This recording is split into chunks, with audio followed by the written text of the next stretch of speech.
agents who say they fueled the violent and destructive protests in Gauteng and KwaZulu-Natal. For more on this, I'm joined by Right to Know Interim Program Coordinator Thami Nkosi. Thami, good evening and thank you very much for your time tonight here on In Focus. The Minister in the Presidency telling us that at least one of the 12 has been apprehended, and I'm not quite sure whether the 11 are on the run, but they are definitely being tracked at this particular point in time. You're calling for them to be named and shamed? Yeah, well, essentially what we're calling for, and thank you for having us, and good evening to the viewers at home. Look, I think we've been making a call since 2018 for the president to essentially name and shame all the state agents that were involved in the surveillance of civil society organizations. It's the same call.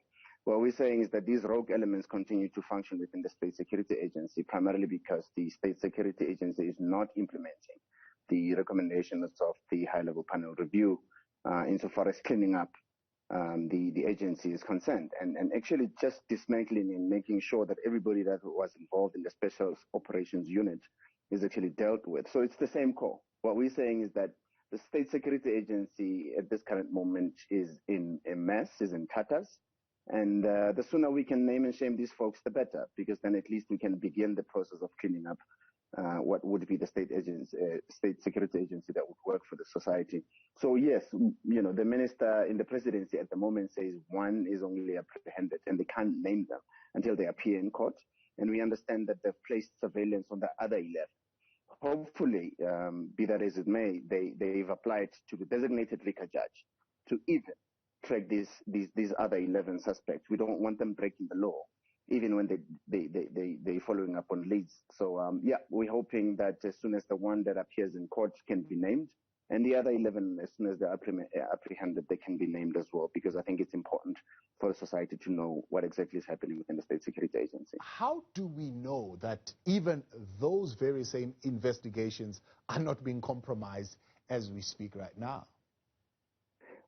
Look, in our view, the State Security Agency has become, a threat to national security in this country.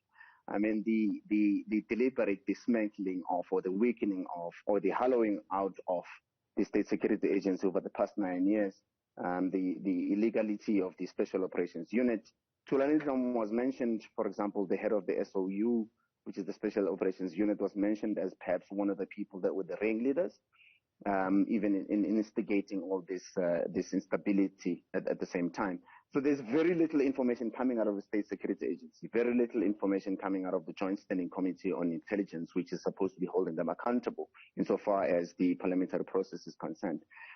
We understand, I mean, the nature of the work that the intelligence community sort of embarks on insofar as making information known.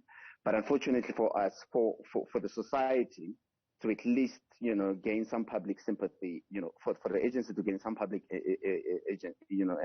sympathy, or for the agency to at least build some confidence. I think this is the time that they take us into their confidence and be able to divulge some of the information. That's the only way.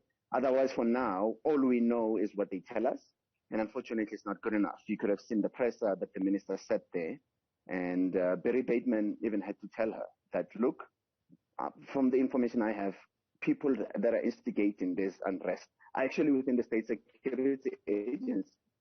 And horribly, the minister was like, oh, well, who are you paying? And whatever the case might be, which was a horror response. But quite frankly, it simply means that we know very little about what happens in there. And unfortunately, they need to take us into their confidence in order for us to be able to believe in the State Security Agency and actually divulge some of the information that is actually happening there. Thami, are you saying to us, I mean, we are likely going to be having this conversation even far longer than we are thinking we're going to have it, right? When the relief is paid, when the cleanups are done, when the arteries of logistics are open and some kind of recovery of the economy begins, we will still be asking the question, why did the state security get it wrong? We'll continue to ask these questions until they implement the recommendations of the high-level panel review, which was very clear. De-amalgamate the then, amalgamated State Security Agency that was operating under a Special Operations Unit. Yes, they did that, We have the domestic and the international intelligence now. But unfortunately, Robert McBride has been suspended. Very little information is coming out as the head of the international intelligence. He's been suspended. We don't know, right? We're just getting told that he's been suspended. We don't know. We've been having these conversations since 2018 when the president released the high-level panel report. To this day, we're still having those conversations.